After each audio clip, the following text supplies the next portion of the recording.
Hello and welcome everyone, Lunhut here, and today I have a discussion video for you guys, the good versus the bad in Warhammer 1 and Warhammer 2. Now this video is essentially the conclusion to a couple of Qutee discussions that I set up a couple of months ago. The first one just before Warhammer 2 came out was the good versus the bad of Warhammer 1, and then a couple of weeks after Warhammer 2 came out I set up another Qutee discussion, the good versus the bad of Warhammer 2.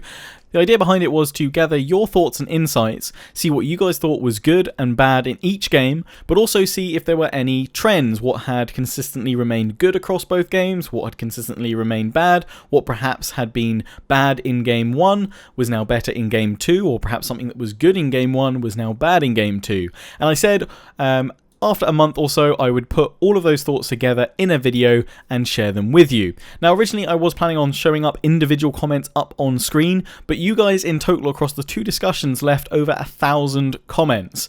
So I wasn't able to quite do that. So instead, what I did is I went through all the comments that I could, and I then compiled a list, a set of bullet points for the good and the bad for Warhammer 1 and the good and the bad for Warhammer 2. So I'll be going through those points, sharing my own thoughts and insight in them, and I'm also going to be joined by Jackie Fish, another Total War YouTuber, so he can share his thoughts and insight as well. You'll also find a link in the description and pinned to the top of the comment section to my latest Qutee discussion, which is what features do you want in future Total Wars. So if you have some thoughts about some features you'd like to see in future Total War titles, then do feel free to share them via that Qutee that's linked in the description and comment section. I'll be giving away 4 £25 Steam gift cards to the most insightful and best comments. I'll run that for the next few weeks, and I will announce the winners of the gift card on January 1st on the Qutee, so feel free to check it out. Anyway, sit back, relax, and enjoy the discussion. And I'm joined for this discussion by Jackie Fish. Hey, how's it going? Yeah, there we are.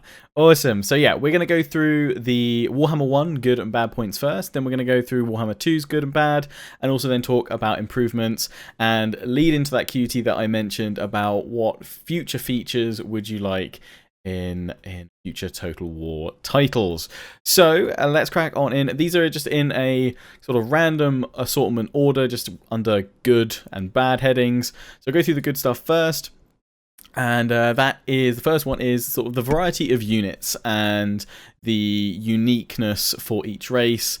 A lot of you specifically commenting about how you thought flying units were really well done. I mean, sort of Jackie, how do you feel about units in Warhammer 1?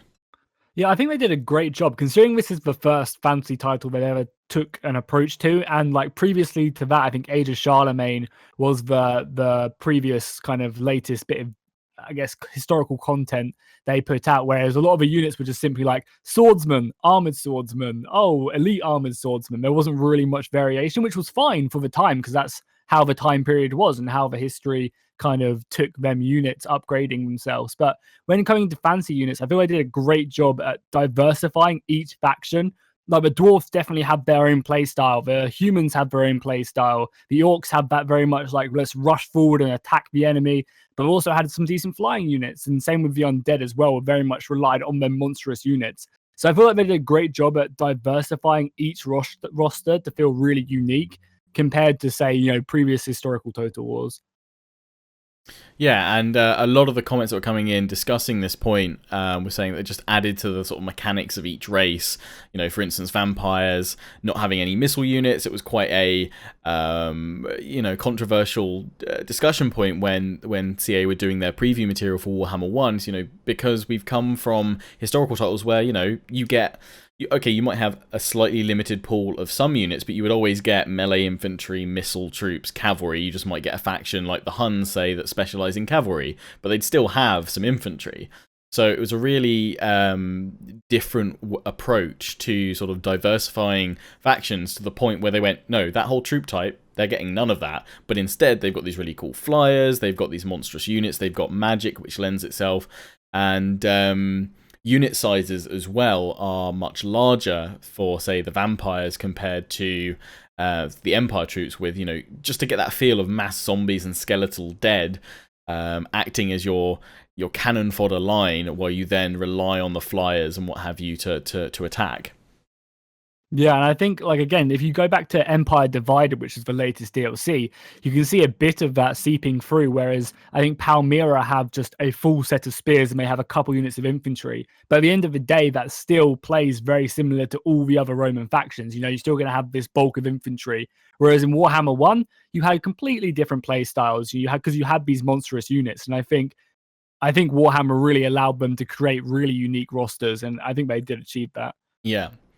Moving on to the next point, it's just you guys sort of brought out of the discussion, was the fantasy world. You really felt that that was done well. They created the right atmosphere, and sort of leading in from our previous discussion point about factions, for the most part, offering a very different experience. Obviously, a lot more so than historical titles.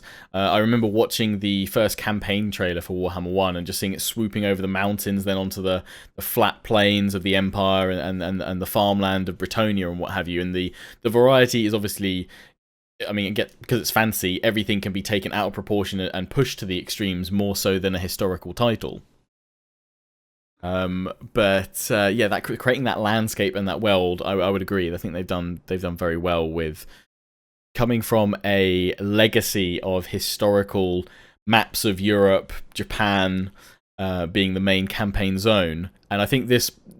I kind of would have loved to have seen the faces of the campaign artists the first day they were told, you kind of, this is the fantasy world you're working in, go crazy, basically. Obviously, stick to the old world, but, you know, oh, we don't have to have mountains that actually would make sense, sort of thing. They can be crazy and have this little dwarven Karak coming out of it and stuff. Yeah, I definitely think as well, especially on the battle maps as well, at least the surroundings are extremely immersive, because you can just see a huge dwarven crack in the distance, or have the empire cities, or you're just completely surrounded by lava filled mountains. I think that definitely helps to like immerse yourself in the environment, and Yeah. I think they did a great job of doing that. So another point that you guys were very keen to share your satisfaction on was charges looking visually very satisfying. We'll talk later about, actually, because it comes up as actually one of the other bad points as such, about whether charges did enough damage in Warhammer 1. But visually, I remember the first Demigriff charge from the Battle of Blackfire Pass video that Creative Assembly released, charging into greenskin lines and just sending units flying. Yeah, no, 100%. And I think that goes back to the point we were just talking about. Because it's in that fantasy world, you can have these crazy charges which don't look very realistic, but it's a fantasy world, so it all makes sense. Yeah. And hopefully, to some degree, that makes its way over to the next historical games. That'd be kind of cool to have more impactful charges, Yeah. but hopefully not to that crazy extent Yeah. where you literally send orc boys into the abyss, never to be And seen again. if for some reason that's not enough for you guys, then check out the laboratory game mode, which is just been released. Because you can dial the gravity down and you can crank the impact damage up and just take that to the extremes and send skinks and Skaven flying up into the air. I think the only time I've seen them come down is when they actually hit like the invisible white walls around a battle map, and then they just pile on down sort of in the corners because they're still flying off. But yeah, so the next point, quests and legendary lords. Adding a solid roleplay element was one of the sort of highlighted good points that a lot of you brought out in discussion for Warhammer 1. I mean, we've seen elements of roleplay sort of creeping its way in. I think Age of Charlemagne, again, is a good reference point, where you had the multiple stories that you could choose for your characters, and there were little features woven into Age of Charlemagne that sort of just added to the campaign experience. But obviously, with quests and legendary lords with their own very unique skill trees, that really added to that experience in Warhammer 1. And skill trees from past historical titles have been very limited, more just sort of basic extensions off from traits. But in Warhammer 1, you've got these very fleshed out, you've got 3 different skill trees, essentially, or skill lines, I should say, within the skill tree. And that just helps to create, you might have these well-established characters from the Warhammer lore, but you can spec them kind of in a multitude of different ways. Yeah, and I feel like quest battles were a great addition as well to the game, especially in Warhammer, where you had these, insanely OP characters just, changing the world. And it was really cool to follow them on their path to achieving that greatness. But I also felt a lot of the time I would end up just simply getting to the quest battles right towards the end of the campaign because I'm in some huge war. Say I'm playing the dwarfs, I'm in some huge war with the greenskins, and I can't, take away an army to go ahead and do this quest battle because I'm busy elsewhere. But once by the time I've finished that massive war and come back to do these quest battles, I've got an insane army of iron breakers and I could just slaughter whatever the quest battle was. So I always felt like it was kind of underwhelming hitting these quest battles later, and there wasn't really much like negative impact for doing them later. It didn't get any harder. I might as well just wait and do them in a turn, especially because I can teleport to them as well for like no gold whatsoever. Yeah. I think when the game first came out, it was something like 5,000 gold to teleport your army to a quest battle, and then it got dropped to like 500 to 1,000. And I kind of feel that they maybe should have kept it at that higher cost, because that would make you at least consider, maybe I will walk for 7 turns with my army through these lands to get to it manually because I don't actually have that money, or I'd rather spend that money on economic upgrades or more armies or something like that. But do you think that would then just mean people just don't bother going to them? Because I imagine that's probably one of the reasons they dropped it, is because no one was just, oh, I can't be bothered to march 15 turns to go over here to do this quest battle to get an item which isn't that crazy. I guess so maybe, I guess they need to make the items more crazy, and have a bigger impact on the rest of the gameplay. I guess they could even just make it so that you get global buffs for like, I don't know, like 20 turns. Once you do a quest battle, you then get, huge empire changing, like more public order, more money and stuff like that to actually make these quest battles more important. And you could even set like, I don't know, like the longer you leave it, the less buffs you get over time. So if you hit it on the first time you get huge buffs. But if you leave it for like, I don't know, 50 turns, you come back to it, it's going to be kind of pretty minuscule. Yeah, I think there needs to be, as well as you said, like some sort of dynamic scaling to the quest battles as well. So if you roll up with loads of iron breakers, rather than it just being the generic orc boys and goblin stack that you'd normally face, it's actually got, loads of black orcs suddenly coming at you. I know they obviously are trying to craft these lore-friendly or lore-inspired battles, so there might be a certain number of units or certain types of unit that would show up and wouldn't show up. But I feel that, yeah, there needs to be made a bit more dynamic to reflect if you're coming in there with an elite stack, you want to be facing an equally tough stack rather than something you can just roll over very quickly. But yeah, we'll come back to that probably more in some of the bad points later on.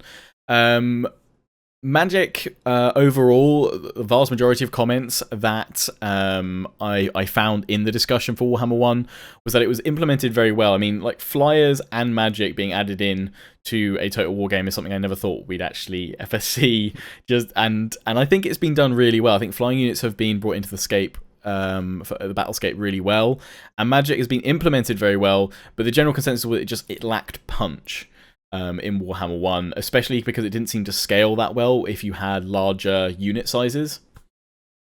Yeah, I think as well, a lot of people who are unhappy with magic were coming from, already experiencing Warhammer, and in Warhammer, magic is ridiculous. It is so strong, much like it should be.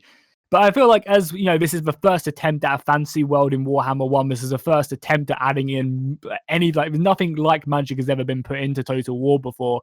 So I feel like, it was always good to go with more of an underwhelming magic and then ramp it up in Warhammer 2 like they did, just to kind of get the base features into the game itself. So yeah, I definitely agree it was very underwhelming, but it's understandable why it was as underwhelming, because I think it would have killed the game. People first jump in and then you instantly lose half your army to a vortex or something would have not have been great.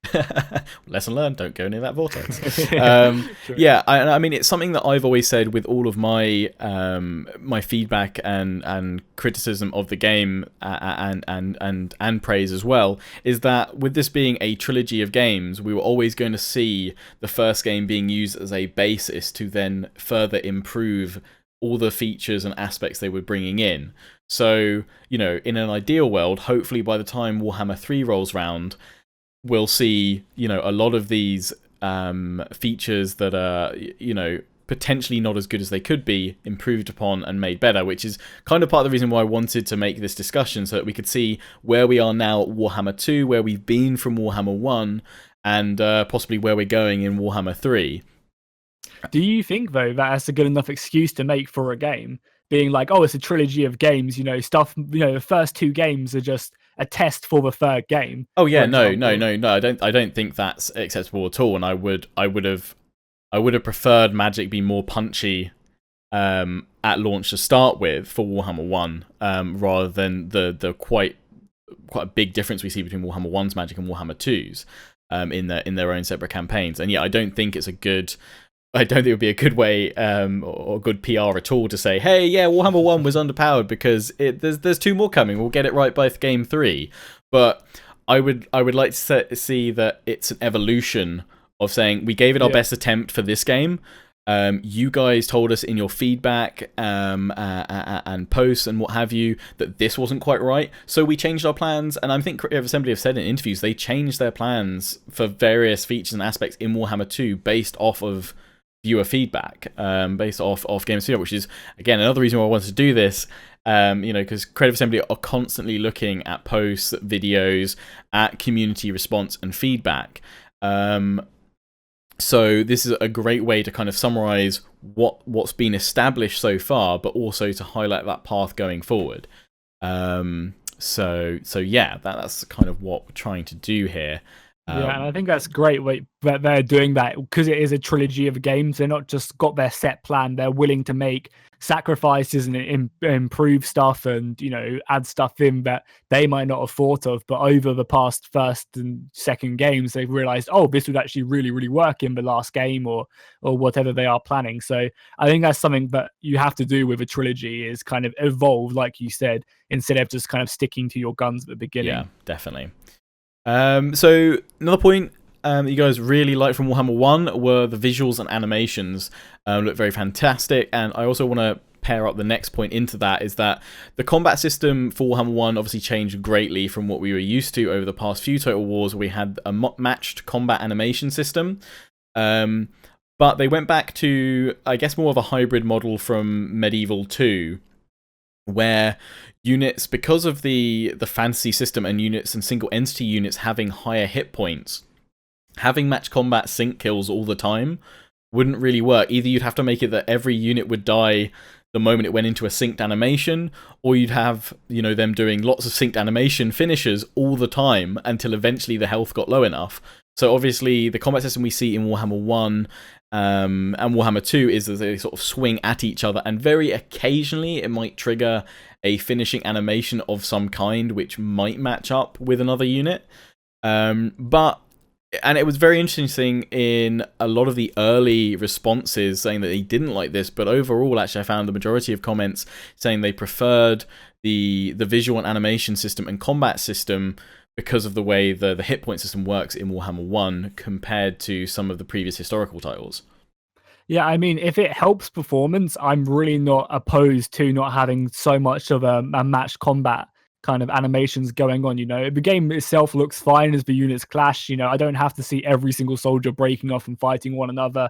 And if it does allow me to then push my system to have, as we can see in Skaven Labs going on right now, having 60,000 soldiers on the field of battle, I doubt that would be possible if every unit had to lock up to one another. Yeah. So I'm very much on the path of, if you can make the game run better by doing this and kind of get more out of the engine itself, then I don't think matched combat is too much of an issue, which is strange because at the beginning I was like, when I first played Warhammer 1, I was like, oh, I'm so against this, I hate it. But just playing it, you realize it doesn't really make too much of a difference. At the end of the day, 2 units are hitting each other and they're doing their thing. So you kind of just almost get the implied action going on instead of just seeing it visually. Yeah. I mean, and it's coming from the previous historical Total War title, which was obviously Attila, which is famed for being one of the least optimized or like heaviest hitters on your performance. Going from that to Warhammer 1, which seemingly, for the most part, all the way through, I didn't see too many complaints about performance being that much of an issue. And obviously, again, as you said, they went, a part of the reasoning for the change in the combat system was to increase performance, zoomed in big clumps of units hacking it out because they aren't all syncing up to then process an animation fight together.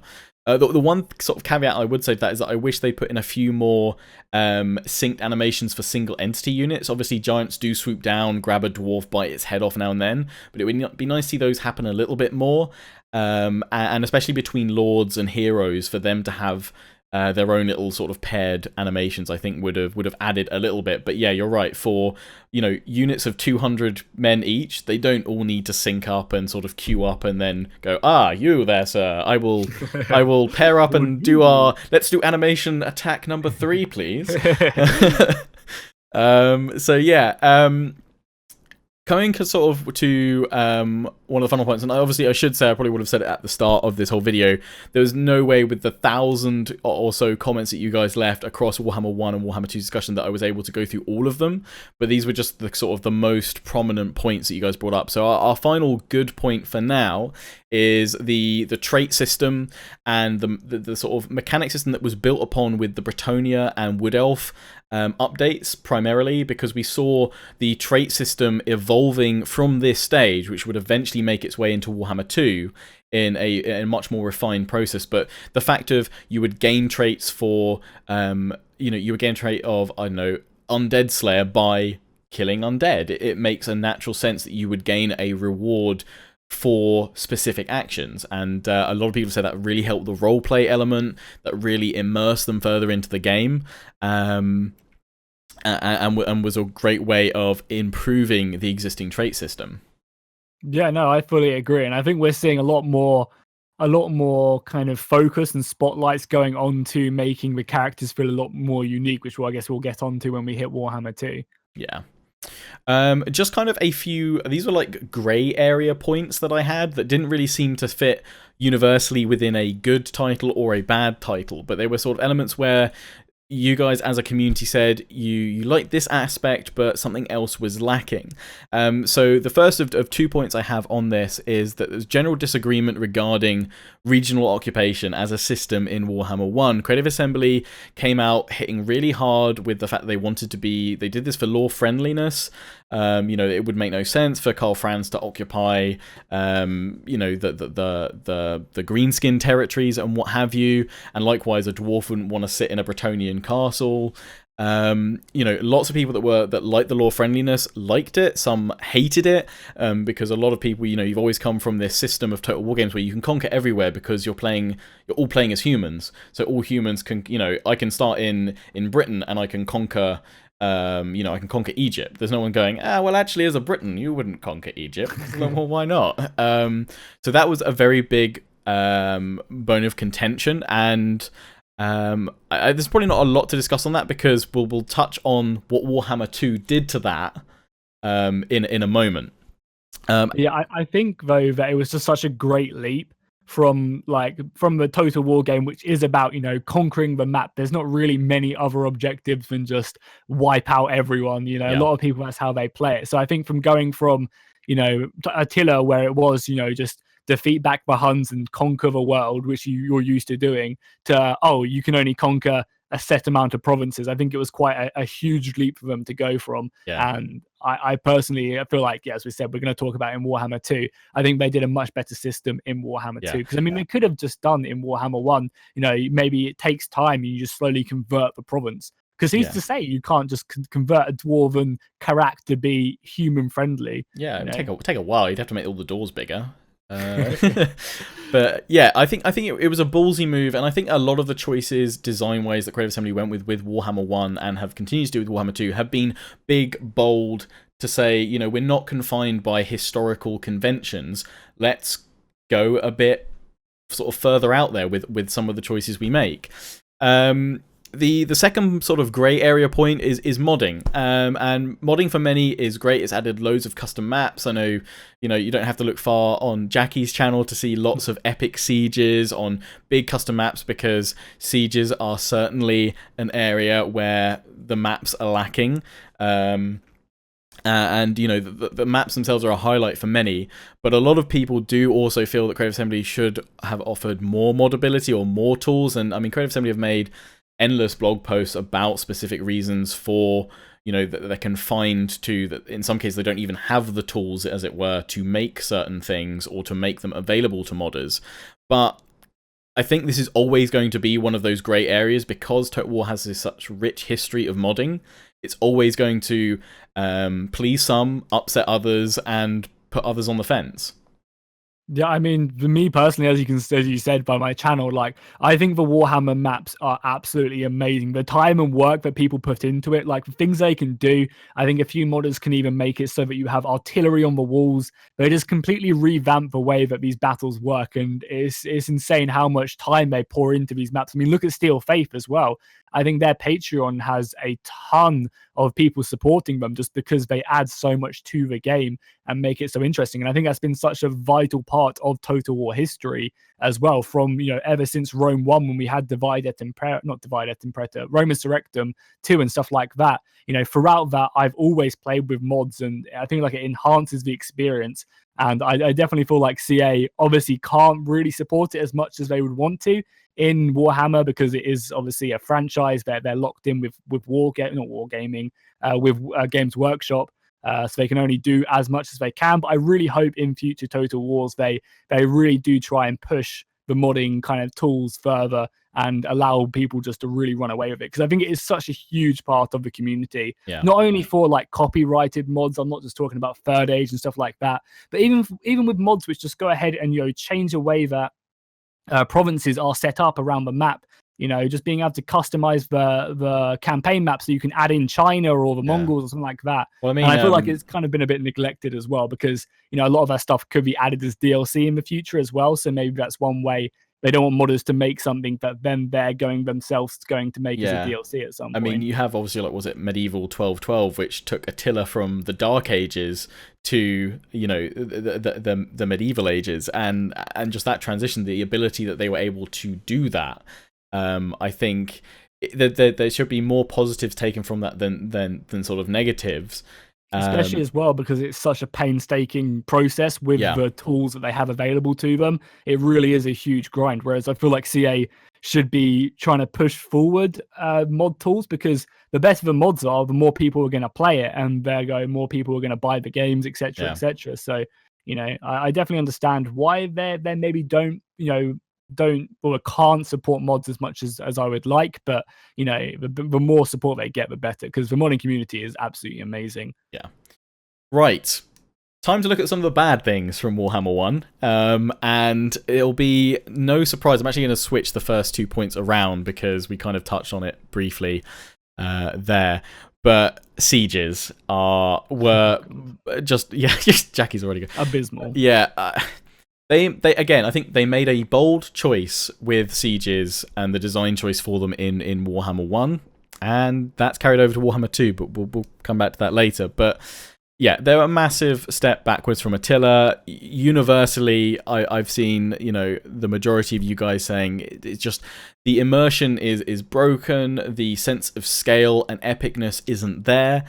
I mean, Creative Assembly's reasoning for this is that they wanted to go for something that was more about function than form. You know, yes, they could create these insane, you know, 360 castles that you could siege from all angles, but the AI would have no idea what to do. There'd be pathfinding issues. So they went for the one-walled approach where they were like, well, the AI will know to move forward from the courtyard area to defend these outer walls, then fall back to the squares.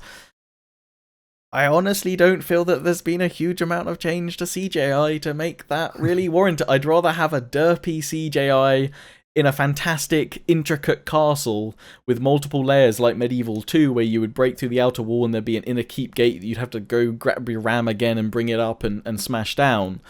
I mean, it totally kills multiplayer siege battles. I don't think anyone's ever messaged me saying, Lionheart, do you fancy a Warhammer 1 siege battle? I'm like, no.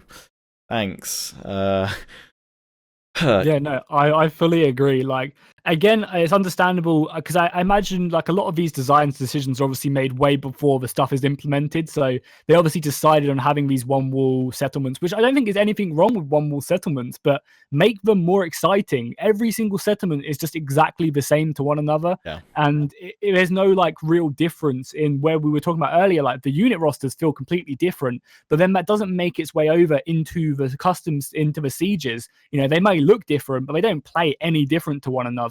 And they're very, very generic. Whereas a lot of the custom maps I've been playing recently are still one wall, but they kind of add stuff. Whereas they add in your terrain, whether it's outside the city, which funnels people in. They change the way that there's walls set up. Even having 2 straight walls surely couldn't have been that crazy. Just kind of spicing things up and making each, like maybe Dwarven Karak having a huge bridge going across it and you having a wall one side, just adding like unique faction stuff like that, I think could have really have saved sieges. And at the moment they're just like, why do you ever play one? And again, I think that is because Warhammer focuses heavily on open battles a lot. Not having walled cities in all your cities, all your provinces, definitely just kind of force you to fight these more open pitch battles, where again are extremely really really good.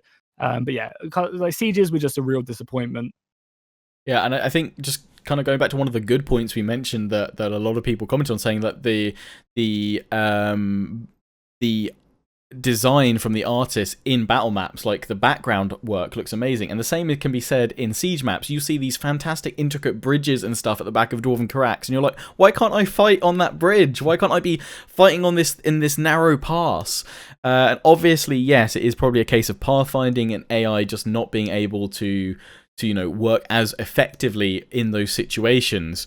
But I think, judging from the comments that you guys left on the discussion, a lot of you would have preferred a handicapped AI by the map being more intricate than how it is the other way around, of the map being handicapped and more plain and straightforward, to an attempt to give the AI slightly better sort of capabilities in those sieges.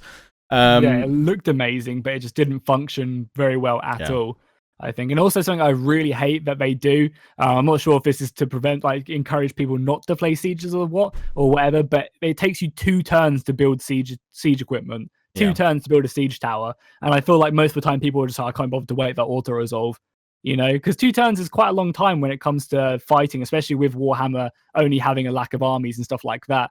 It's just really annoying that it kind of feels like they're trying to push you away from sieges, rather than, sieges have always been such an intricate part of Total War, and it's kind of sad that I feel like they're trying to push us away from playing them in Warhammer. But hopefully they will get better in the 3rd game, at least somewhat.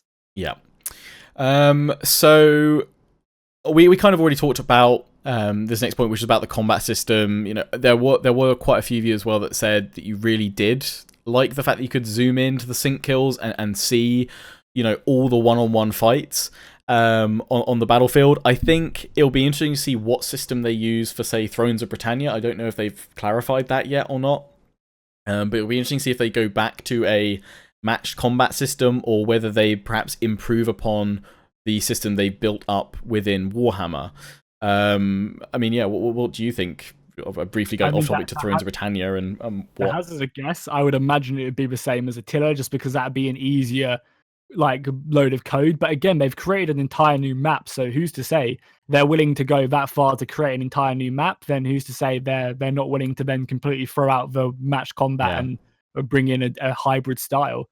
So who's anyone's guess is as good as mine, I guess. I mean, one caveat to that, because I know a lot of people are like, but if they are going to stick with that Attila system for Thrones of Britannia, surely that means performance is going to tank. They did in one of their blog posts, I think it was kind of a little sort of little hint that they were aware that Attila didn't run that well and that they were making optimizations to that. So hopefully, if it is pure, copy paste Attila's system, because it is being built off the Attila code base, hopefully it will run better. Also, just going back to Friends of Britannia, a bit of a tangent. Do you think they'll release modding tools for Attila now that Thrones of Britannia is coming out? Ooh. Or do you think they will just say, no, we'll wait till the next game, we'll wait till the next big historical Total War? I guess it depends how many sagas they plan on building off the Attila code base, to be honest. I would imagine, because if they make it so it's something that can work with Attila, Thrones of Britannia, or say 2 or 3 other saga titles, if they're all off that same code base, then it would make sense, because there's going to be a lot of longevity through those titles going forward. I think it's going to be one that, come back and ask myself in several months' time and find out the result, hopefully. But yeah, hopefully it's something that we continue to see more progression with, as you said, for modding and mod tools. Something that links into your viewers' distaste of sieges is that a lot of you mentioned that CIA also sort of attempted to hide the fact they didn't put animations in for wall destruction and things like that. There is just this massive puff of smoke when you destroy a wall in Warhammer 1. And it literally, if you zoom in enough and get the right angle, you'll actually see the wall go from upright to just disappeared straight away. There's no crumbling effect, which we've had in, I believe, every historical title up to before they made the jump to fantasy with Warhammer. I guess it's one of those things that they didn't have time for or budget, but I feel that with sieges being that one wall approach, surely if you're going to punch a hole in it, you should have some kind of crumbling animation. Yeah, I think it kind of just sums up sieges really in Warhammer 1. It was just such a shame that they didn't get as much love as they do deserve, because sieges are such a vital point in Total War. But yeah, as you said, I guess they just ran out of time or just didn't have the budget to really focus and hit sieges as much as they would, and it's upsetting, because I would love to have these epic sieges, and we just kind of have to rely on modders now to achieve that. Yeah. Lack of formations, ammo types, and lots of you asking, you'd love to see loose spacing return for skirmisher units, just having things like shield wall abilities for certain spear units. I mean, ammo types Creative Assembly dealt with by actually producing the same unit, but with the different, so like the Wood Elves, it was the quick silver shafts or something, than the fire arrows and the pox arrows or whatever for regular archers, rather than offering it as a toggleable bit in game. I mean, I guess that's a reflection of how they created their unit pools and wanted to actually maybe specialize specific units for certain tasks rather than them being more hybrid with toggleable ammo types. But I am surprised that we haven't seen the sort of that added layer of depth brought back in of formations and loose spacing.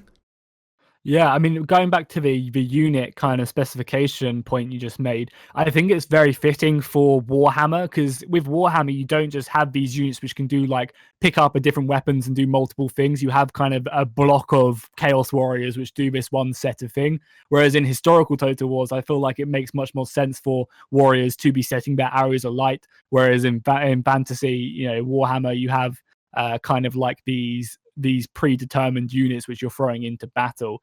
And again, on formations, yeah, I was upset not seeing that we didn't have shield walls or pike walls or anything like that, because I feel like it takes depth away from the strategy, which I feel like Warhammer already kind of steps a little bit away with these battles being more arcadey. Yeah. So I think it was a shame that they didn't add in formations. There is actually a mod for Warhammer 2. Oh yeah. Going back to that, which is just added in formations. I think I saw it on Reddit a couple of days ago, actually.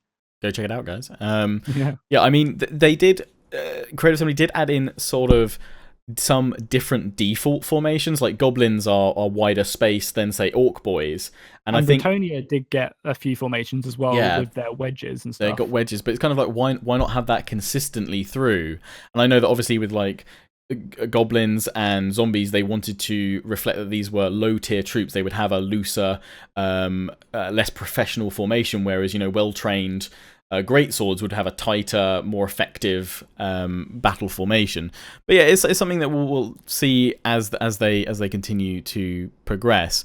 The building system for many in Warhammer 1, a lot of people harking back to Medieval 2, to Rome 1, saying it's not as good. 6 slots being too restrictive, and outer smaller territories only having 4. They wanted to build up loads and loads of buildings. I don't say too much, because there's a lot that Warhammer 2 does well to improve upon this in some cases, but I do say I'm still on the fence actually about the newer system compared to the older Medieval 2 system of here's everything you can build in this settlement, and it's just going to take you a very long time to put it all in there.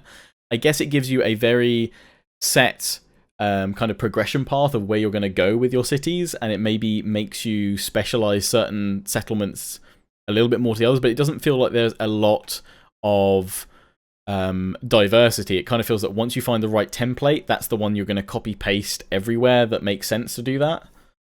Yeah, no, I fully agree. Like, I have no problem with there being a set amount of buildings you can build in a province or in a city, but I'd like there to actually be some sort of decision you have to make of like, oh, do I want to, invest in this or would I rather get this? And it being actually a hard decision. Whereas, as you said, you can kind of just get everything in Warhammer Yeah. 1 and it not really be an issue. I mean, So, back I'm in sorry. Medieval 2, you had obviously you could choose between making settlements castles or cities, and they had quite different. Cities were better for income generation, for growth, for public order, whereas suffered more from public order, whereas castles were bastions of public order and your unit production hubs, and you had quite different. And obviously that lent itself to different sieges. A castle siege would be very different from a city siege.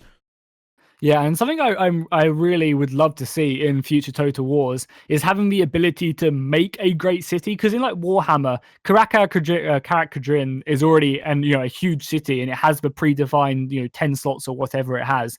And you never really get that feel of, oh, I'm making this mega city. Like, I'd love for it like to be able to choose a city maybe through quest battles or something to give building slots to, and you actually create your fortress of legends. Yeah. Actually be able to build it up from the beginning of the game and have this legendary city that you've got some lore behind it, that you've fought countless battles over.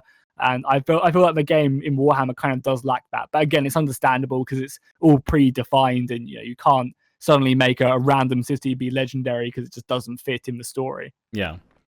Okay. Another thing that a lot of you felt was lacking and has can sort of been lacking for a while in Total War games is the lack of deeper diplomacy options. I know a lot of people instantly go, they want the ability to trade regions. And I think Creative Assembly have said in various interviews and stuff that they have avoided adding it back in because the AI would always abuse it, or you could abuse the AI with it by just trading them a region to instantly get peace. In fact, I've done that a lot in my Napoleon Total War campaign. I'm getting attacked on all fronts playing as Prussia, and I just go, oh, this little territory, you can have it, and instantly there's peace. Or I can, when I get enough money, I can actually just buy regions off, and I've conquered another faction nearly by just buying all their regions from them. So I kind of feel that maybe that's part of the reason why it's not there. But I know it is a highly requested feature, but also more intricate sort of trade and alliance diplomacy options are what a lot of people would like to see. Crusader Kings 2 is always something that's referenced or thrown around, any of sort of Paradox's grand strategies, which I don't feel we should go to that level in Total War games for diplomacy, but a couple more deeper options would enhance diplomacy as a field of gameplay within Total War games, I'd feel. I feel like just diplomacy is more of like an annoyance than something which is embraced in Warhammer. Yeah. And in most Total Wars, really, like it's just kind of there so you can declare war on someone more than anything else. Because like even like in my current campaign of Mortal Empires, I'm playing as Belagar. I've reclaimed Karakate Peaks, and I had an alliance with the dwarfs. The dwarfs also had an alliance with the vampire counts. And when I went to war with the vampire counts, they backed up the vampires. And stuff like that just doesn't make any sense. Like we are the same kin, Yeah. we are brothers, and yet you're choosing to go to war against me to support some vampires, Yeah. which you've recently just fought a war with as well. I feel like there's no continuity with diplomacy. It's just kind of does its stuff. And you'd especially feel that with that there should have been some mechanic added in that sort of mixes diplomacy with the grudges to say, hey, you surely have loads of grudges from your past wars with the vampires. Let's reignite those grudges, or if you don't support me in this, we'll put a grudge on you, basically, that you haven't supported your fellow Dowie in this conquest of the vampires, of the undead. Yeah, I mean, they liked me plus 300, I think, as well, which has just made it so even more frustrating that they didn't support me. Should have sent them more Bugman's beer. Yeah, should have. So there's two more points. I'll jump to the bottom one first, which was we've all discussed with Siege and stuff about lack of small settlement battles on Battle Map. I think again this just reiterates the fact that Sieges by and large for Warhammer were not probably one of the top priorities for them developing. They felt that, we'll simplify the system by going for a one walled approach. That's that done. Let's focus on other stuff. I mean, fair enough, they've got way more diverse factions, races, units, and animations to work on than ever before. But I do feel that, you know, the lack of those small settlement battles, you only have two types. I like them as a smaller staging ground, a smaller build up towards full-scale sieges, and now all you have is an open field battle essentially. Okay, you can argue there's ambushes and underway stance engagements as well, but yeah, for the most part you have an open battle in some form or another, and then you have a siege. And having those smaller settlements, even if they didn't have lockable gates, but having some palisades around them would allow you to create tactical choke points in cities. And it's a shame that was something that sort of missed the mark as well. Yeah, no, I fully agree, and I think they've announced in Thrones of Britannia now, right? There's only one walled city, and then you kind of have these miniature kind of farms and other preset stuff outside of the city. So I guess it's kind of that being taken forward and made into a bit more sense. Yeah, it'll be interesting to see how that system is incorporated in Thrones of Britannia. But yeah, I'm looking forward to full 360 envelopment of settlements in that game for sure. And the final bad thing, again, kind of just as some were really for or against the regional occupation, a lot of people, it didn't bother them that there weren't any of these in Warhammer 1, but a lot of people have said, you know, really unhappy and didn't understand why there were no naval battles in Warhammer 1. And you know, a lot of people have argued saying it's something to do with licensing with Games Workshop or whatever, or Creative Assembly not having the sort of man of war side, which is often the naval contingent of the game. But yeah, I mean, especially moving on to Warhammer 2, where there's this massive stretch of ocean, and it's a continental campaign map. It is a shame that there isn't a naval engagement there. I mean, who wouldn't have wanted to have lobbed like a giant from one ship to another or something like that? Yeah, that'd be pretty insane. But again, I feel like with naval battles, in Attila and Rome, I literally never played them. It was always just auto-resolving anyway. But I don't think that's inherently because naval battles are boring overall. I just don't think they were implemented very well. Yeah. That they were kind of boring. Whereas you go back to Shogun, I thought like naval battles were really interesting in Shogun because you had these maps which had batteries on them. So if you go too close to the coastline, you'll have these, you know, cannons which are on the shoreline shooting away at you and kind of making the naval battles a little bit more interesting. Whereas, you know, you go back to Rome 2 and it's just like, oh, I ram these two ships into one another. And again, that is what they did in the time period. But I feel like there was just, again, with like sieges in Warhammer, there's just not enough either time or resources to pour into making the naval battles that bit more interesting, which I think would really benefit the game because it'd make people want to play them rather than just, again, being kind of like a side feature. Yeah. Okay, well that essentially wraps up Warhammer 1. I know we spent a lot of time on that, but because this is a trilogy of games, a lot of the comparison points that came out of the Warhammer 2 Qutee discussion were built off these Warhammer 1 good and bad points. So that's why I wanted to establish those. I'm sure a lot of you are probably aware of these, but that's why I wanted to discuss them through. So now we're going to jump on over and go through the good and the bad of Warhammer 2. Okay, now on to Warhammer 2's good points. So again, a lot of this will build upon what we've just discussed for Warhammer 1. And yeah, the first point, the thing that came up the most in the discussions was that magic is way more powerful. Yes, yes. And yeah, we've already discussed kind of the pros and cons of them coming into Warhammer 1 with magic at the level it was. But the tweaks and chat and just being able to rotate spells as well, I love that. It's so annoying when I go back to my Norska campaign that I'm playing on Warhammer 1 at the moment, and I can't rotate a wind spell or something else, or like a breath spell. I think they've done really well. But yeah, now breaths and things like that, you've seen units being knocked over, lots of damage being done. The Comet of Cassandora doing loads of damage, Foot of Gorks and things like that. It does do a lot more damage, which is really satisfying to watch.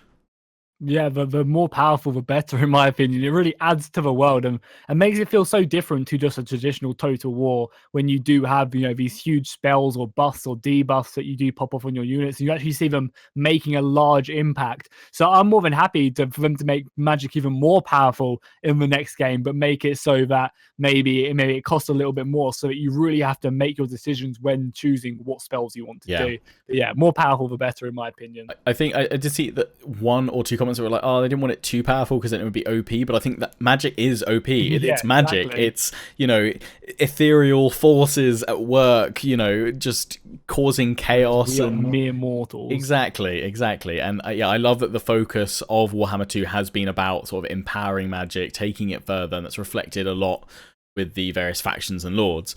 So the next thing, again, so much discussion on this, and it was a very contentious point with Warhammer 1, but regional occupation system, it's been completely overhauled. You've now got the suitable climate system, which I honestly I don't think CA could have done it any better than this. I think this is actually a really good kind of compromise. It allows you to, if you want to follow a lore-friendly approach, you go for the habitable or suitable regions.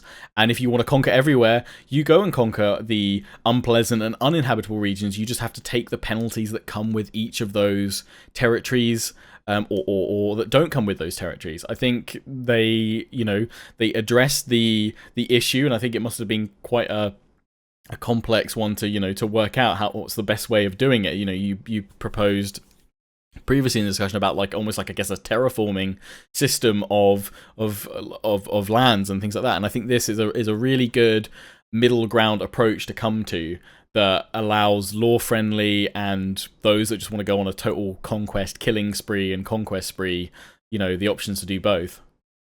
Yeah, I mean, as you said, I would personally love it to be able to then transform these climates to fit your own. Maybe after 50 turns, it takes a while, but you can make it happen. Or even, maybe not even make it happen, but just maybe build buildings that then reduce them effects, the climate effects on your people.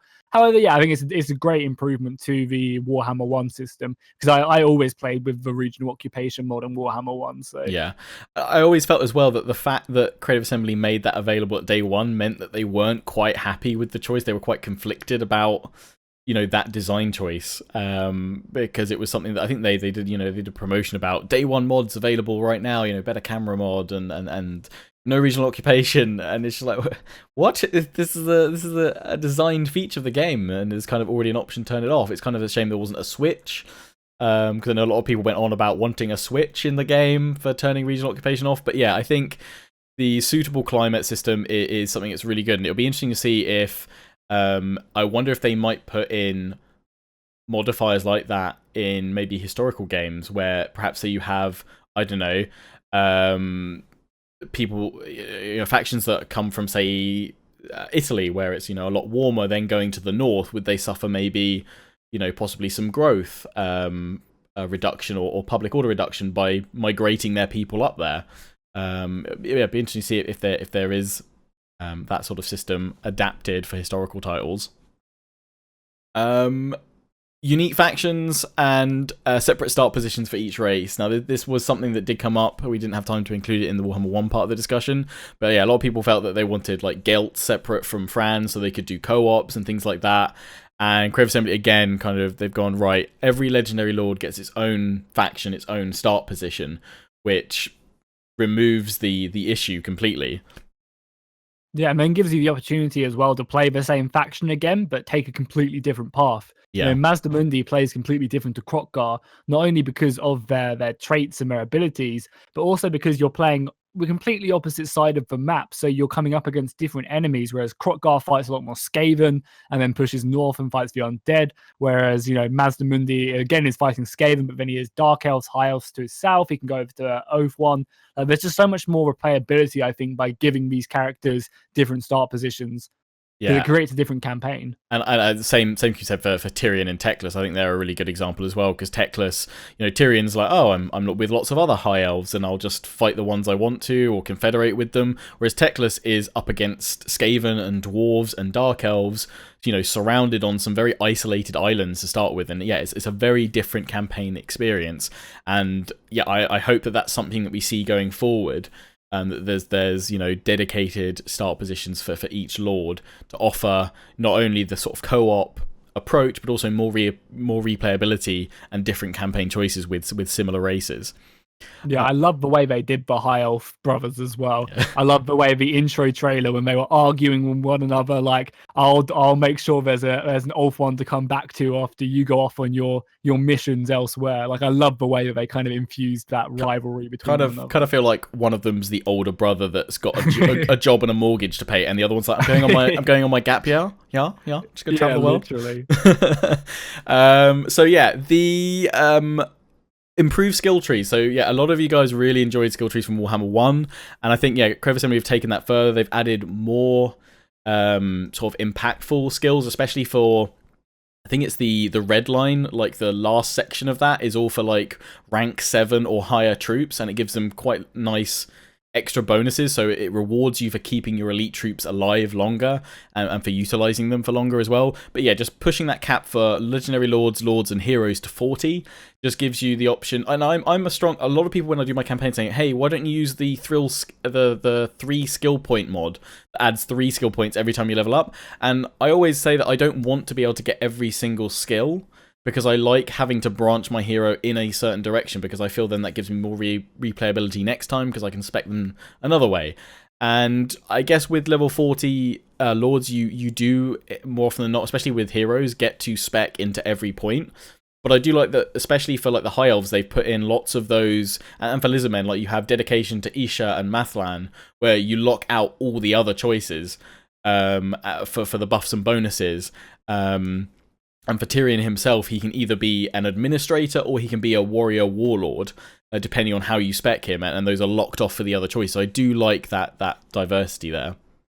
Yeah, and hopefully that does transfer into the other factions as well when Mortal Empires does get completed. Definitely, it'd be nice to see all the other factions having these additional skill trees, because they are a great improvement. And even with level 40, I think you can only normally get the top two skill trees, and then like the top kind of hero specific one. So you're going to end up still missing out on at least one tree, or at least most of one tree.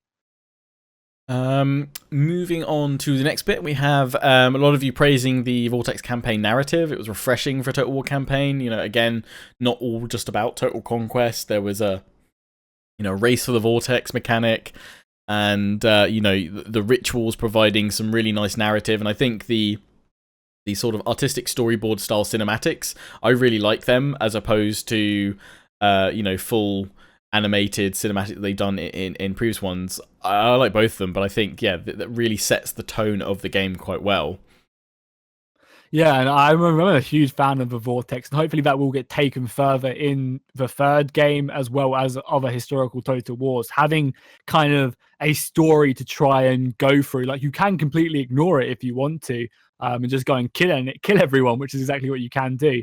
There's still a lot of issues, I think, with the Eye of the Vortex, but as their first attempt at a more immersive campaign, I think they did a really, really good job. Because I think a lot of the time you can just ignore your rituals until until you've got all the stuff you need and just do them all. Or when you do your final ritual, everyone declares war on you. Why should Tetris declare war on me if I'm playing as Tyrion? Surely we've got a common goal, but yet they everyone just goes to war with you. I feel like, again, that kind of ties into, I guess, to diplomacy a bit more, whereas the relationships you make should be a bit more impactful on the campaign rather than just kind of a side thing. It's definitely, as the Vortex campaign goes on, it's definitely a different approach to trying to, I guess, tackle the later game steamroll approach and give you more things to kind of keep you busy, or to let's throw more waves of chaos at them and some Skaven armies and see if that slows the player down a little bit. It does at least fill up the later stages of the campaign with some more stuff if you choose to follow it through sort of naturally. But maybe it could have made it a bit more exciting, instead of having these relationships you spend the entire game crafting just all of a sudden crumble. They could have made it so that the people who do hate you, maybe they kind of rise up and they get some extra armies and they come and crusade for you. And just kind of just adding more more kind of narrative to the reason why stuff is happening, instead of just saying, "Oh, it's happening," and suck it up. I'm sensing you're not quite over that techless betrayal. I mean, it hasn't happened yet, but I know I'm going to confederate with him anyway before I do start it, so it's all good. But yeah, and also I really hate it as well how the chaos can spawn inside the Eagle Gates and stuff. It just doesn't make any sense.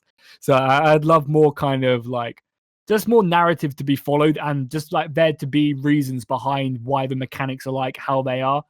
Like I'd love it for there just to be kind of just stuff to fit into place, and it makes sense. Like, oh, Teclis obviously wouldn't declare war on me. We are brothers, unless I've done something to severely piss him off. Like I'm still his kin at the end of the day, so we're gonna be friends unless there's a good reason why he should declare war on me. At the end of the day, we're fighting for the greater good. Sure. Building upon, I guess, kind of the diversity of Warhammer 1 factions, again, a lot of people's discussion points were focused around the fact that, each faction had its own dedicated mechanic. You had the High Elf having their influence, you had Murderous Prowess and Slavery for the Dark Elves, you've got the Geomantic Web for the Lizardmen, and you have Food for the Skaven. And they just added to how different each of the races felt. And I think they really improved upon... sort of, you had offices for the Empire, you had the Book of Grudges for the Dwarves, and you had Wars for Greenskins and Vampires. What did Vampires had? You had Raised Dead. Yeah. Raised Dead, yeah. I feel these were a lot more substantial in something. Maybe not the Skaven food one as much, but then food for Skaven is quite an important thing to manage and to keep on top of. But like I like the High Elf influence system for getting better lords with really good traits and things like that. I thought that was quite a good way to have it. And for the Lizardmen having, the Geomantic Web being more of a passive buff to a lot of their income production and things like that and public order, it was nice to see that linking into edicts in a way. I felt that could have been a bit more important, a bit more vital, as I've forgotten to check it quite a few times But once you do get that rolling, then the Geomantic Web can yield some quite nice results. Yeah, I feel like a lot of them were great kind of like starting points. However, I again feel like they just weren't taken far enough for my liking personally. I would love to see these factions almost being defined by these mechanics rather. Again, like I felt like when I'm playing my High Elves, I almost just neglect all my influence and just let it do whatever it does. Because it's just not really that influential on my campaign itself. I can just play my own way and not really have to worry about it. Whereas I'd like these factions to be not almost forced to play a certain way, but have a heavy hand in how you play them, because that is how they are and that is how they're set up. For sure. So I tried not to go too far into this in Warhammer 1, because I knew this was coming up in the Warhammer 2 discussion, but I'm a massive, massive fan of the trait system in Warhammer 2, the way they've built upon, and as I say, you could see them constantly working and tweaking traits when they did the Bretonia and the Wood Elf update and DLC for Warhammer 1, and just improving traits further. Like now, I love that when you defeat another legendary lord, you'll get a trait for defeating them, which will give you a nice sort of faction-specific trait for that. If you stay in a city and build it up, you'll get construction reduction and tax increase or public order modifiers because you're a good administrator. And I just think this is a fantastic system to port over to historical titles going forward, because it really does, it makes every action have some kind of reward or risk to it, because the traits can go the other way as well, because you can often, with them, they have like 2 or 3 stages either side of the first one you get. So if you... start raising every settlement, you'll go from being, a good occupier to a horrible destroyer or whatever the specific trait is. And I really like that adds to the roleplay element and, again, kind of crafts their own story for these lords and heroes that you're commanding. Yeah, I couldn't agree more. The trait system is a great improvement on the first game for sure. I would again love to see that maybe some of the traits you acquire play off the opponent's traits some more as well. So if you, like, for example, defeat a legendary lord, I know you do still get a trait for defeating them, but maybe the traits they've acquired throughout the battle, you kind of get some sort of representation from defeating a drunken, warrior or something like that. It kind of funnels over. But yeah, overall, I think it was a great improvement, having these kind of chains where you can go up, and if you lose a bunch of battles or you defend a bunch of battles, you become a poor attacker, and vice versa. I think it's a really good improvement. A lot of people also very pleased with the new map lighting system and a solid improvement over Warhammer 1. And a lot of people didn't kind of realize how much they liked it until Mortal Empires came out, because Creative Assembly applied the Warhammer 2 lighting system to the old world. And a lot of people saying they were seeing it in a totally different kind of perspective. It just made things visually look a lot better. And I think graphically things have continued to be improved, and that's something, you know, consistently with most Total War games. The next iteration, the latest game, is always, you know, they're always seeking to push fidelity for units and visuals and maps further. So yeah, I mean, there's not really a huge amount to say to that. The game looks very pretty, and they've made Warhammer 2 look even better. Yeah, no, hands down. I think Warhammer is by far the best looking Total War. I think anyone could even argue with that. It looks spectacular. But the art design is just great. Yeah, and there were actually, I was quite surprised to see this, because I think Jackie will be as well, because we both sort of said how much we don't like sieges in the Warhammer series. But it's worth noting, there were one or two of you that did point out there were a couple of alterations and tweaks to sieges. You know, there were one or two more maps that had, I think there's a High Elf map which has a sort of a cutout that leans out the wall further, so it just gives you slightly different approach angles or tower attack angles.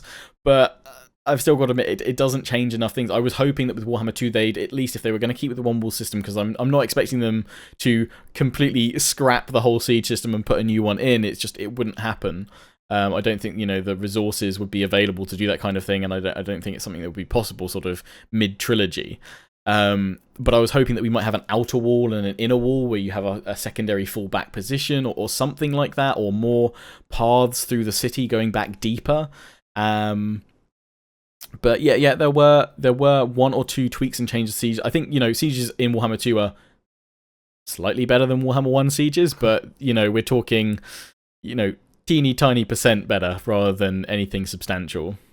Yeah, I think this is a sunken ship at this point. Like, I feel like they're just not going to hit on sieges much in Warhammer 3, really, again. And again, that's absolutely fine. They're going to be focusing on other stuff. It's just a shame, like, that it's not being a bigger focal point for the game itself. Because I think, you know, in such a fancy universe, they could have made some crazy sieges. And again, I feel like that maybe scared them off from really going down that route of having more impressive sieges. For like, oh, we could make this insane character Qutee, and it, you know, it's absolutely mad, but then the AI won't be able to use it. So we'll just kind of, instead of meeting it halfway and going at maybe like a 5, having some crazy stuff, but not really anything out of this world, you know, it kind of just went down to 1 and was like, yeah, this is what we're going to do, and we're going to focus on other stuff.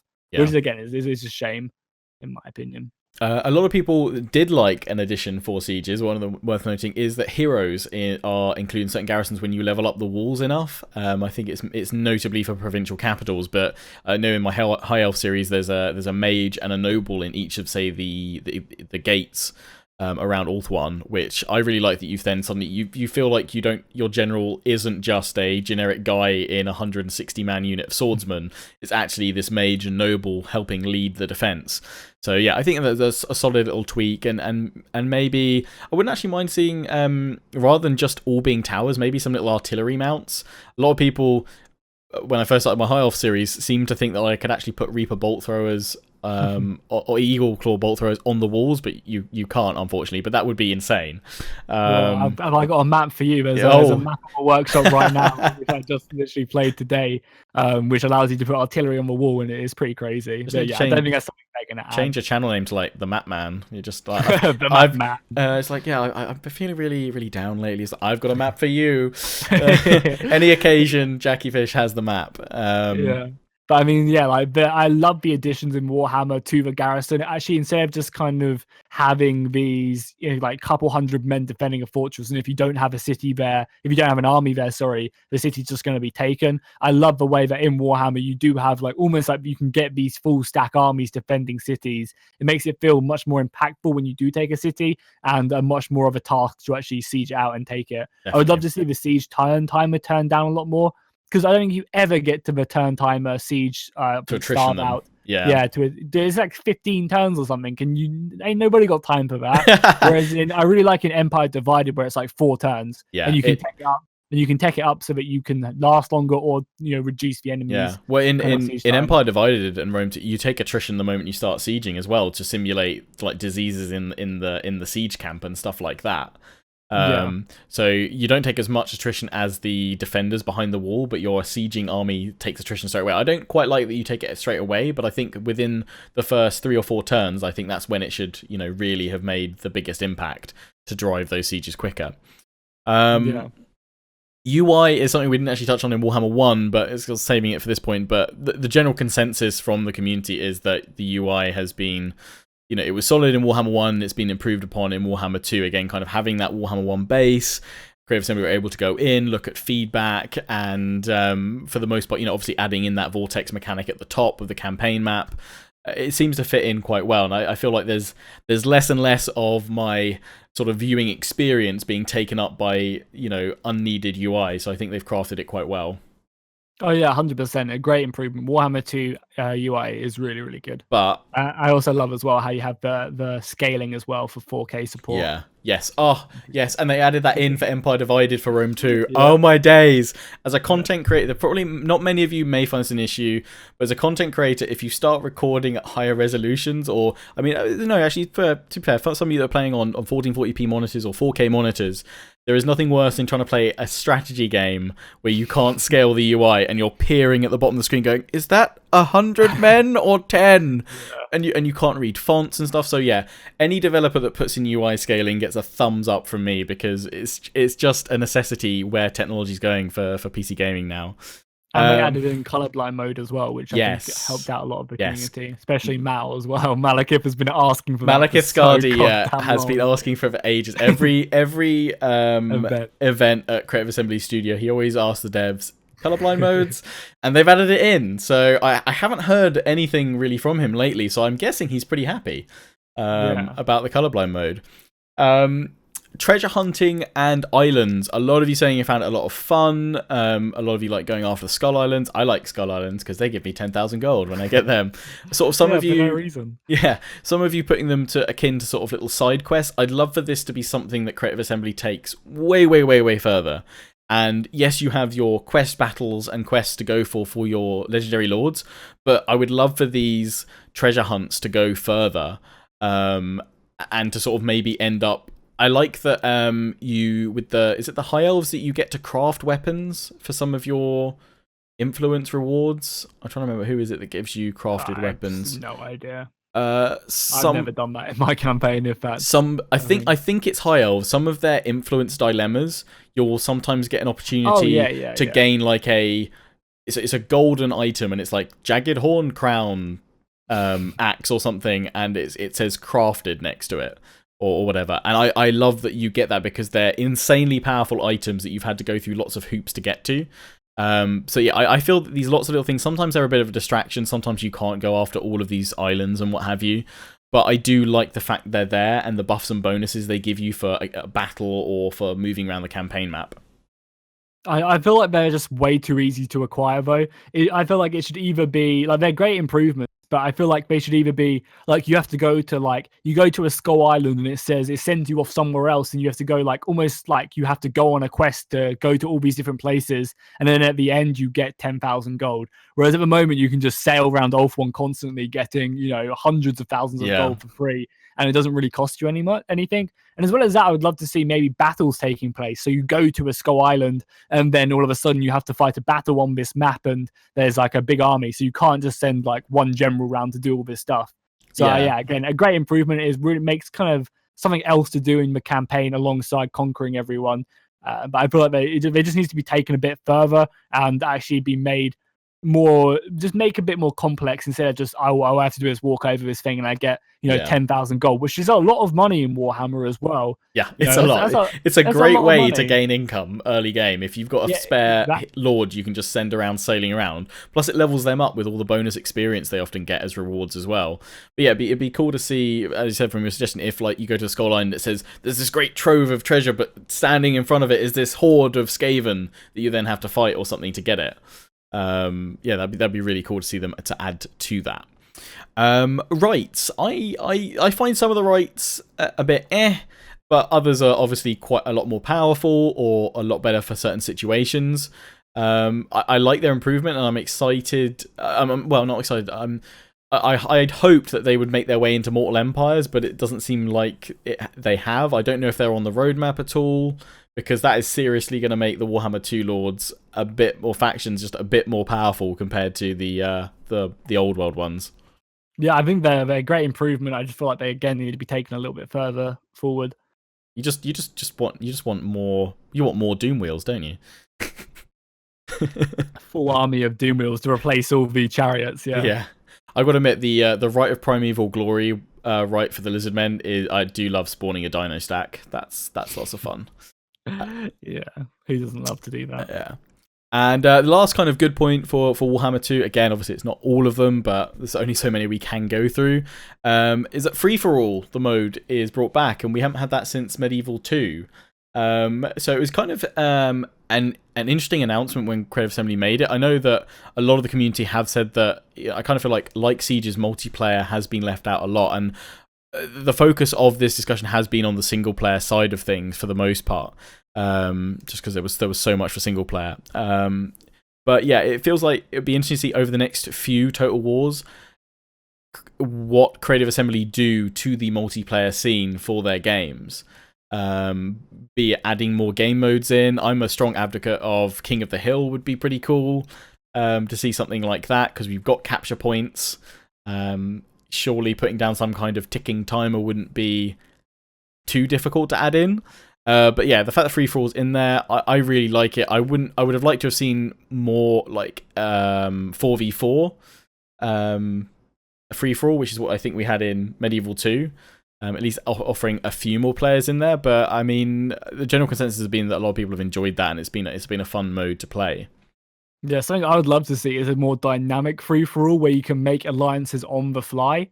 So you can be like, oh, this person's winning, so I can click this button, and if the other person clicks it, then we're allied and we can't attack each other, and we just go after this other person, and then afterwards we uncheck it, and then we go to war with one another. I think that would make battles feel a lot more unique, like it is more of just a free-for-all scrap, as you're making alliances on the fly, you're teaming up with people who would, for the greater good of victory. I think that could kind of make free-for-alls feel a lot more unique. And Definitely. Also, obviously, Avatar Conquest as well. Bring it back, ECA. Yeah. Avatar Conquest for Shogun 2 was so good. And I like in the next historical game or whatever, I feel like it'd just be so great to bring it back. Yeah, it was a fun layer of adding that, in the fact you would progress with your units through, for sure. So yeah, multiplayer is definitely an area where hopefully some more attention can be given. Now on to Free For All was great. Sorry. Yeah, Free For All was really good, and hopefully they do bring back more modes and add in more kind of interesting multiplayer mechanics. Definitely. Now on to the bad stuff. So obviously there is still a limited pool of battle maps. I've noticed this more and more in Warhammer 2. There's essentially one battle map for each region, and it would just be nice that sometimes when you're positioned, when you move through a region and there's a unique like part of the landscape, or I mean, they've added in what they call it, not the river battles, the choke point battles.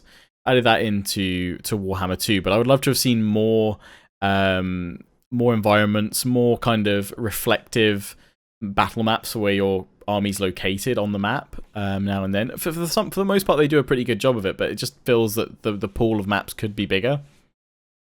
Yeah, and I feel like that's just an inherent problem with Total War, is you end up, like, I feel like in history, choosing where a battle takes place is so important, and that's such a big part of the strategy in war. Whereas in Total War, it's kind of just ends up being like, oh, I'm fighting here, but what's the battle look like when I'm in the battle? Like, what's the map look like? And I'd love there to be more emphasis on that, whether it is through battle maps kind of being a bit more true to the surroundings on the campaign map, or just anything like that. I would love to see in addition to that. Yeah, even if it was just being able to kind of tweak your deployment zone starting location, so you could kind of rotate it around on a map a little bit more, or something like that. That might give you a bit more of that sort of tactical opportunity.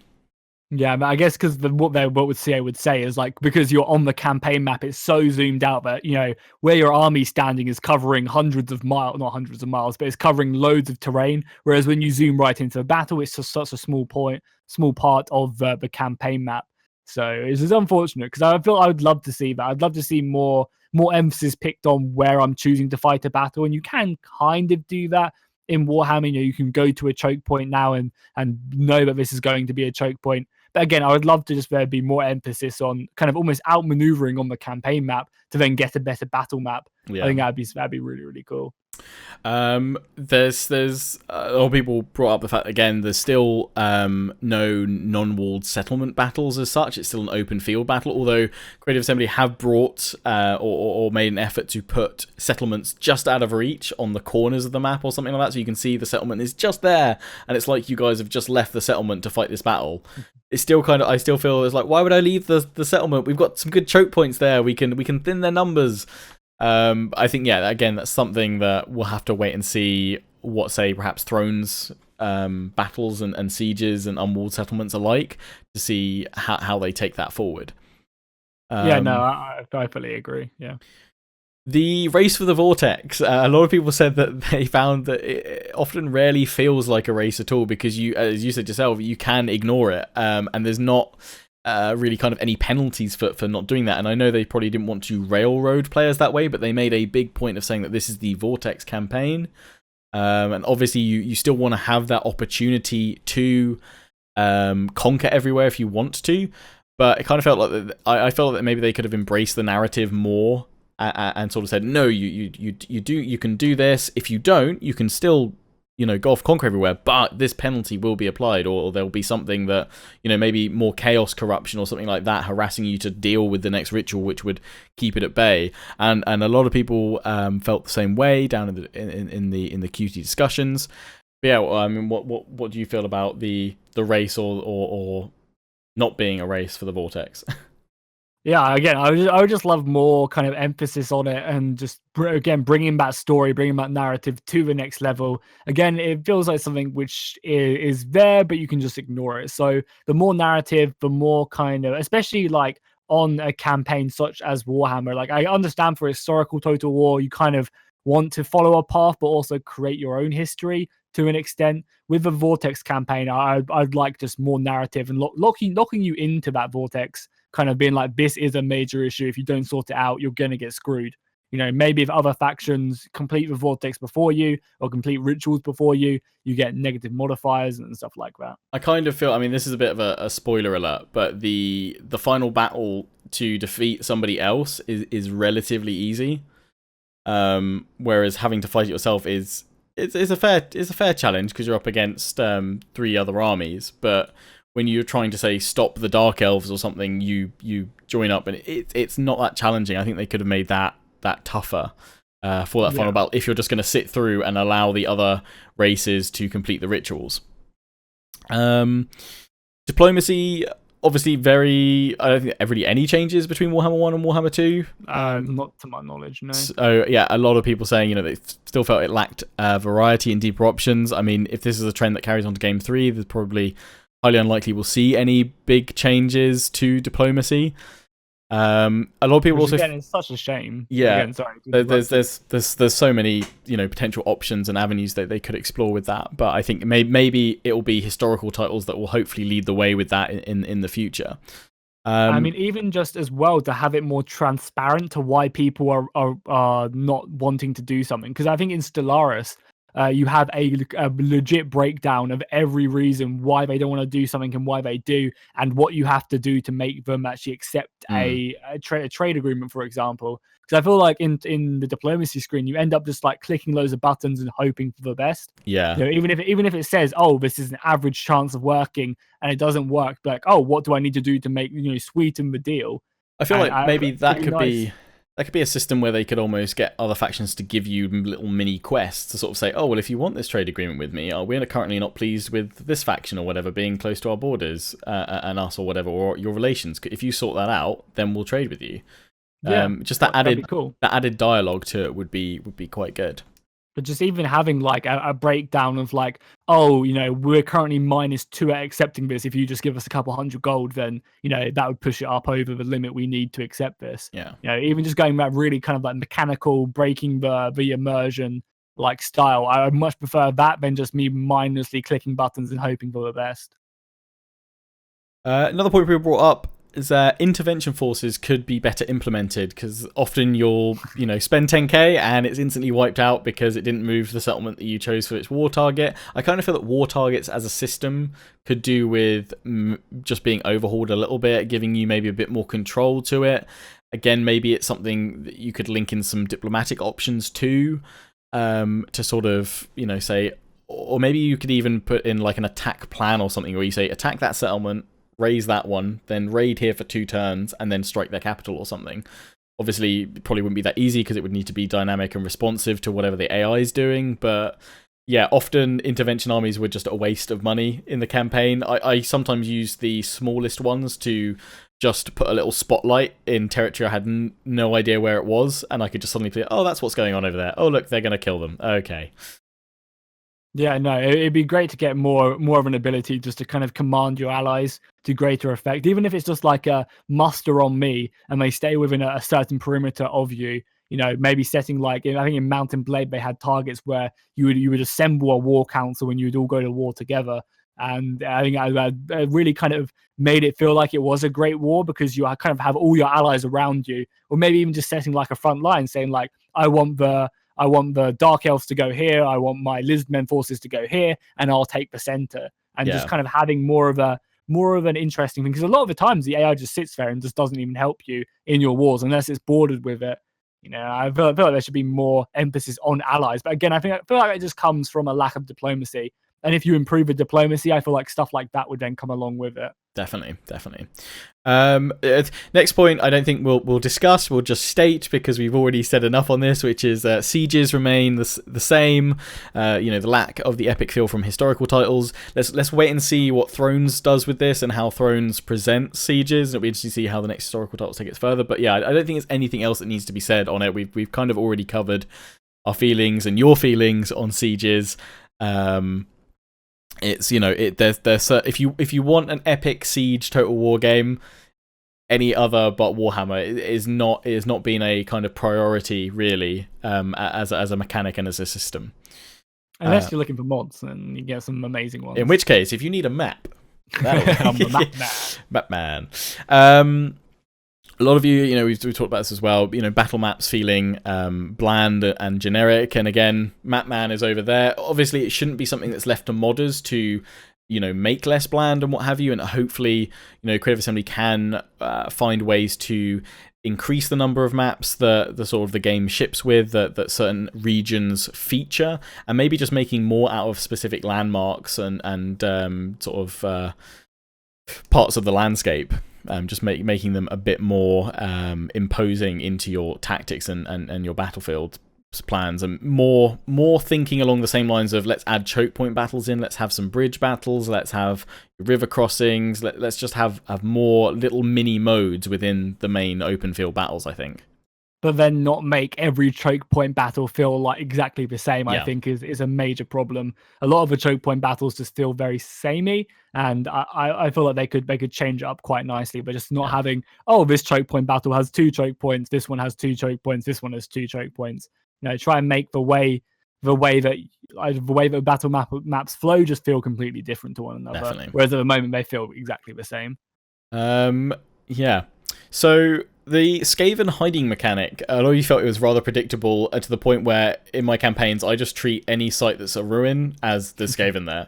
I think it was Burke Black actually on a Twitch stream when Warhammer 2 came out that sort of highlighted that you could actually sort of exploit where Skaven were, because you could easily see where they'd settled and where there were ruins and stuff. So I kind of feel it's a cool system, but I honestly would have liked it that a system where, I don't know, I go in, I settle a region, and then suddenly this battle happens because actually there's a Skaven settlement underneath it that I wasn't aware of, and they've just poured out from underneath the streets. I kind of felt that sort of unpredictability to the the Skaven of where they are would have been better, because after a while you can just go, yeah, there's ruins all up that coast. I know where they've expanded. They've gone up there. They're over that way.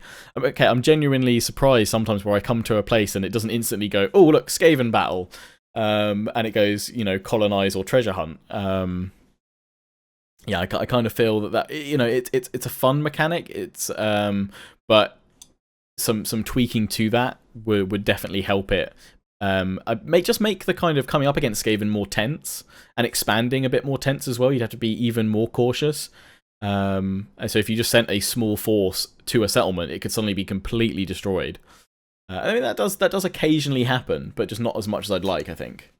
Yeah, I think it'd be really cool. But when you go to a settlement, for example, you have to explore it, or you have to treasure hunt if it's a ruined city. You know, kind of have that treasure hunt mechanic where you're delving deep into the mountains and you're seeing what's there before, you know, deciding, oh, we're going to make base camp here. And maybe it takes a couple turns, and maybe throughout them couple turns you get bonuses. For example, of when you do finally settle it, you get more construction cost, or, you know, whatever. You get maybe a higher tier town capital because you spent the time exploring it, realizing what your resources are, and just then all of a sudden maybe Skaven appear, maybe they don't. I think that'd be a really cool way to approach it. Definitely. Sort of finally on to the final few points now.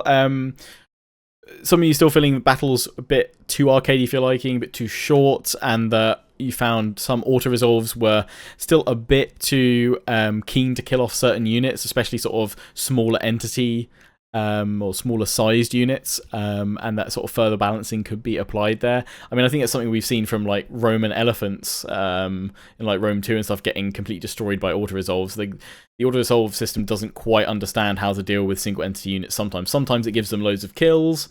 I've seen my Croxigors absolutely slaughter like 500 kills in some battles, and then when I use them I get like 50. Because you're bad. Yeah, it's because I'm very bad. I'm sorry. But yeah, there's obviously, you know, kind of ongoing balancing required to that. And for the battles, I feel kind of awful saying it, but I feel like I've almost got used to them being this short sometimes. Just because I had to go, are they still short? Yeah, they are. It's just I've kind of got used to, you know, now in a Let's Play episode that's 30 to 40 minutes long, fighting 2 or 3 battles very quickly, because that's just how much ground you can cover, because they're still quite short.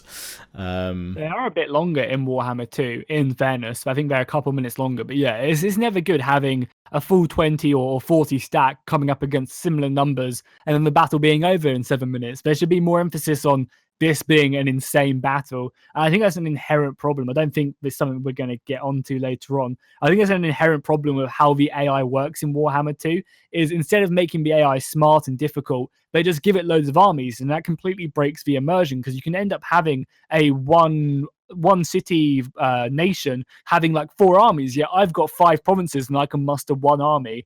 A lot of the time it feels like so ridiculous, and I feel like that's kind of, the battles are short, so you can grind through lots of armies, and it doesn't feel like, you know, it feels like you're still getting somewhere in the time you've played. Definitely. Even though the enemy have loads and loads of armies for no reason. It's something I hate so much. And as you said, the battles have been made slightly longer in Warhammer 2, but I think they've improved the kind of routing and rallying system a bit. That seems to, you know, troops do seem to come back a bit more. But yeah, it'll be interesting to see how that's worked on in the future. Yeah, I mean, for me, it's just like, either allow me to build more armies, or don't give the AI just a ridiculous amount of forces with no reason behind it. You know, try and make these other smaller factions who suddenly spawn 3 armies out of nowhere, make them more diplomatically inclined to go ahead and look for people to protect them, maybe, and other ways like that. But also with battles as well, I find, like, for me personally, I just want them to be longer. And I feel like battles have got to a stage where it's more about micromanagement than strategy. And I feel like that's kind of sad that Total War has kind of gone down that route. At least for me. Obviously, I'm just a minority. I sit at home and play Total War all day. So, you know, I'm definitely a minority in that. And it's understandable why they're going to look for, you know, more people who will enjoy that style. But yeah, for me, I'd much prefer just a slower battles where strategy is a lot more important than just how fast I can switch between units and micromanage, in my opinion, anyway. Yeah. Last few points are pretty much reiterating what we've sort of already said before from Warhammer 1. Obviously, as I said, you know, a large continental map. I kind of feel it's a missed opportunity for naval combat, especially the fact that Dark Elves have their black arcs. I kind of feel that would have been insane to see, that in action somehow. But whether it be a licensing issue or again, funds and not having the resources to do it, they haven't made it in. I wonder if we'll see. Have they commented on naval battles for Thrones of Britannia yet? I mean, because obviously you're on an island, on multiple islands. Sure. So hopefully there'll be something improved there, and if not, the next time they take a proper swing at naval battles, I'm personally hoping we'll see an Empire 2 type game or a Victoria type game at some point, which again embraces that Age of Sail, the galleons and the first rates and things like that. So I feel that Empire and Napoleon's naval battles were where it was best suited. And it'll be interesting to see where that comes back in. And something that's been the final point here, something that's sort of been consistent for quite a while now, is that you can only still have 2 players in a multiplayer campaign. A lot of people would like more players. I'd actually like to see a hot seat mode return, where it just pings the file to the next player, or you have to send it to the next player, or something like that. All playing different factions on a campaign. That would be quite fun. But yeah, opening that up from 2 to 4 players on a campaign, I don't know, obviously there's probably stability issues and things like that, but it would be interesting to increase the map for multiplayer campaigns like that, I think. Yeah, that'd be great. I mean, like, a lot of people don't realize that you can only play 2 people, but I think that one of the main reasons with multiplayer campaigns is that just not as enough people play it for them to really, justify them spending resources into it, which is such a shame, because multiplayer could be multiplayer campaigns could be insane if they did focus, some resources on it. Yeah, I feel like that's one of the things where you kind of almost have to spend the resources to reap the rewards instead of kind of being like, oh, lots of people are doing this. We should. I feel like it could be something that could rival, like big multiplayer Civ games or Crusader Kings 2 games, all those sorts of or grand like Hearts strategy of Iron titles. and stuff like Exactly. that. Yeah, I mean, for example, like, I would love a mechanic. This is, again, I know we're strapped for time a little bit, It's all right. but I'd love mechanics where you and your friend both play as the same faction, and you have a culture mechanic. Whereas if I have more influence in this province, I get to control what's going on in it, and the culture thing will go like up and down when you do more political actions and stuff like that. And whenever you conquer cities, obviously you're more inherently got control of that province. And I feel like just having kind of like a different game mode of just, oh, I'm playing this faction and you're playing this faction and we'll meet in the middle, kind of just adding in more interesting, maybe like internal conflicts and stuff like that would be a very, very interesting for Total Wars, especially when like games like Rome. No one else wants to play any other faction besides Rome in co-op campaigns. Definitely. Okay, well that's the good, the bad of Warhammer 1 and Warhammer 2. We've just got a few points very briefly to go over for improvements and additions. And again, do check out the Qutee that's pinned at the top of the comment section and share your thoughts on what features would you want to see in future Total Wars, both fantasy and historical. And do feel free to share those comments in that Qutee. There is a Steam voucher giveaway included in that too. But yeah, improvements and additions is something that I've seen for a while now. Lots of people were saying Warhammer would lend itself perfectly, surely, to an army painter. Seeing as painting is what you would probably spend 90% of your time with your Warhammer models doing anyway, before you'd actually then get around to playing them. Obviously, more diplomatic options. We've talked throughout this video about some potential options they could improve on and add in. This is something that I believe Creative Assembly have even sort of said they've already picked up on this feedback, that people want more legendary lords. So hopefully going forward with DLC and and DLC updates, we'll see more legendary lords coming out, which hopefully means more starting positions, which means more factions, which ultimately hopefully more replayability and options there. And Creative Assembly recently did do a big blog update about Mortal Empires, and that it's going to be May, isn't it, for Norska? Yeah, I'm pretty sure that's when they pushed it back. So they've sort of admitted that it's a much bigger project they want to do, and I kind of feel that it's going to be interesting to see where Mortal Empires ends up, and also the combined map for games 1, 2, and 3 when they're all out. This ultimate campaign will be the probably the biggest technical challenge that Creative Assembly have taken on to offer that big of a campaign to Total War players. So while you may have to wait longer for those Mortal Empire changes and tweaks and enhancements, hopefully it will yield better, bigger, and grander campaigns overall. Yeah, I think one of the main reasons they're probably taking as much time with Mortal Empires in Game 2 as they are is because they're obviously going to have to lay the foundations for when they do add in Game 3 into Yeah, Mortal Empires. So I think that's one of the reasons why they're taking a lot more time with it, so that they don't run into problems later on down the line adding in Game 3. for sure. Right, well, I think that's where we'll draw this one to a close, unless you've got anything else to add, Jackie. No, I think that's everything. Cool. We spoke for a while. So. Yeah, we did. Woo. My cat's just come in and meowed at me, so clearly she wants food. So that's where we're going to wrap this one up, guys. Big thanks to Jackie Fish for joining me today to discuss all through your comments. Massive thanks to all of you guys for leaving those comments on the Qutees. Do check out the one that's pinned at the top of the comment section and in the description. And yeah, I'll catch you in the next one. Until then, ciao for now.